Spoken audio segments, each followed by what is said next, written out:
Assalamu alaikum wa rahmetullahi wa barakatuhu. Dobrodošli u 15. dio knjige Život Muhammeda sallallahu alaihi wasallam. Autor knjige Hazreti Mirza Bašuruddin Mahmud Ahmad, Halifatul Mesih II za Ahmedija muslimansku zajednicu.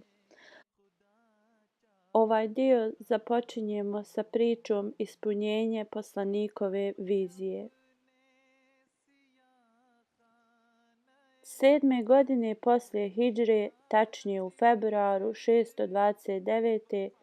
poslanik sallallahu alejhi ve sellem je trebao otići u Meku radi obilaženja Kabe.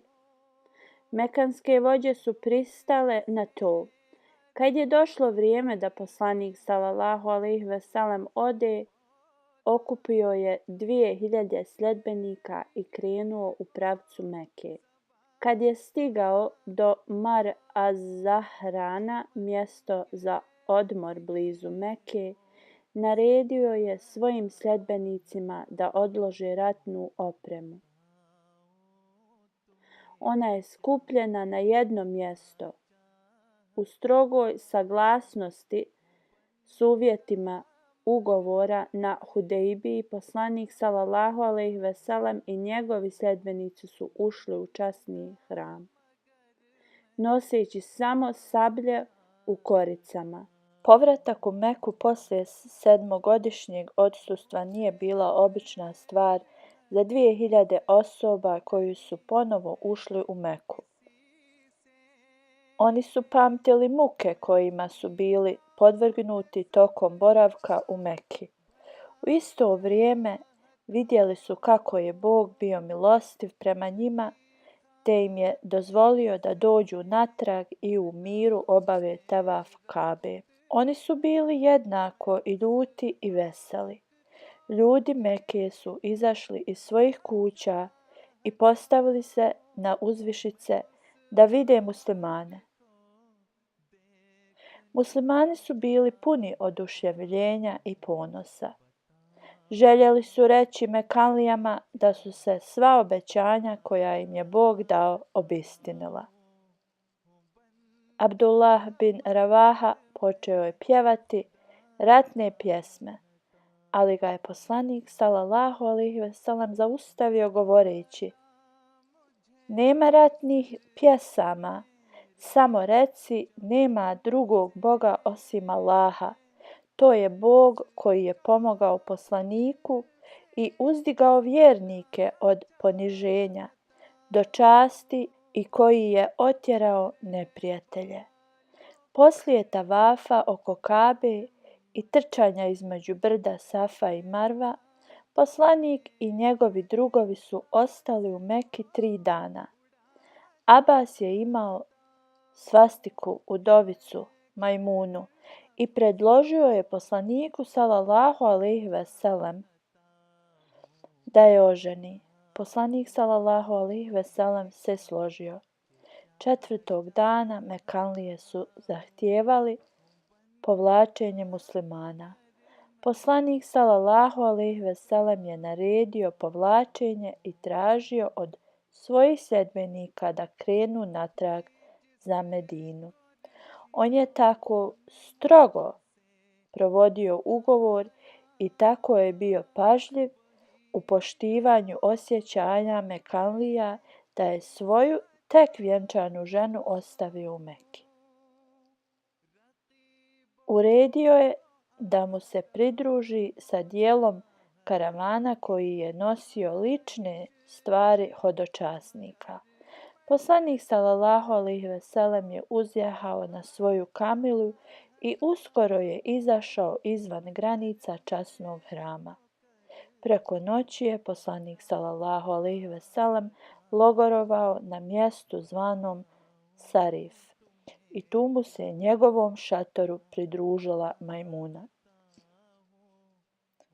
Možda u kratkom pisanju o životu poslanika sallallahu alejhi ve sellem izostavljamo takav beznačajan detalj, ali ovaj događaj ima jednu važnu zanimljivost, a to je poslanik sallallahu alejhi ve sellem je optuživan od evropskih pisaca zato što je imao nekoliko žena. Oni misle da je veći broj žena dokaz lične raspuštenosti i žudnje za zadovoljstvom. Njihova predanost i ljubav dokazali su da je poslanikov bračni život bio čist, nesebičan i čulni. On je bio tako jedinstven u ovom pogledu da se ni za jednog čovjeka ne može reći da je jednu svoju ženu tretirao tako dobro kao što je poslanik sallallahu alejhi ve sellem tretirao svoje žene. Da je poslanikov bračni život bio motivisan zadovoljstvom, zasigurno bi to imalo za rezultat da njegove žene budu ravnodušne i čak neprijateljski nastrojene prema njemu. No činjenice su posve drugačije. Sve poslanikove žene bile su mu predane i njihova predanost je bila zbog njegovog nesebičnog i velikodušnog primjera. One su na to uzvraćale bezrezervnom predanošću. Ovo je dokazano mnogim događajima zabilježenim u historiji. Jedan se odnosi na samu Majmunu. Ona je srela poslanika sallallahu alejhi ve sellem prvi put u šatoru u pustinji.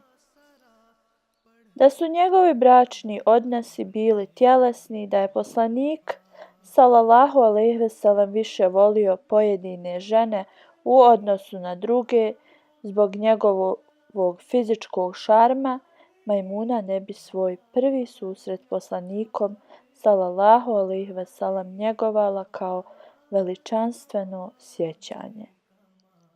Da je njena udaja za poslanika sallallahu alejhi ve sellem bila povezana s neugodnim ili ravnodušnim sjećanjima, ona bi zaboravila sve o tome. Majmuna je živjela dugo poslije poslanikove smrti. Umrla je u podmaklim godinama, ali nije mogla zaboraviti šta je udaja za poslanika sallallahu alejhi ve sellem značila za nju.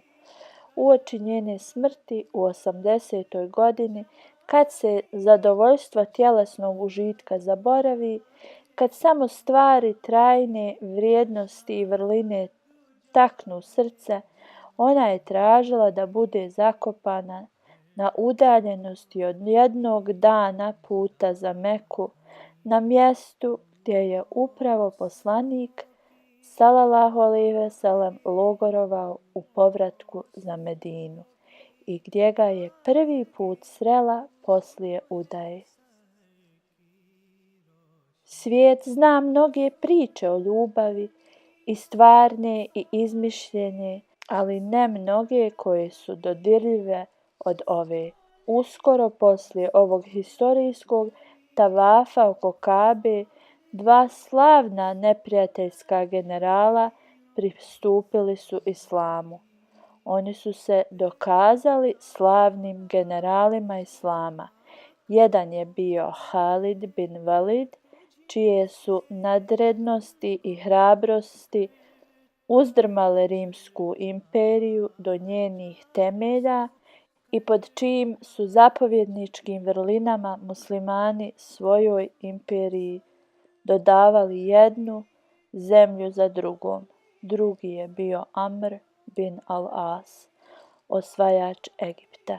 Stigli smo do kraja i ovog videa. Do sljedećeg videa. Assalamu alaikum wa rahmatullahi wa barakatuhu.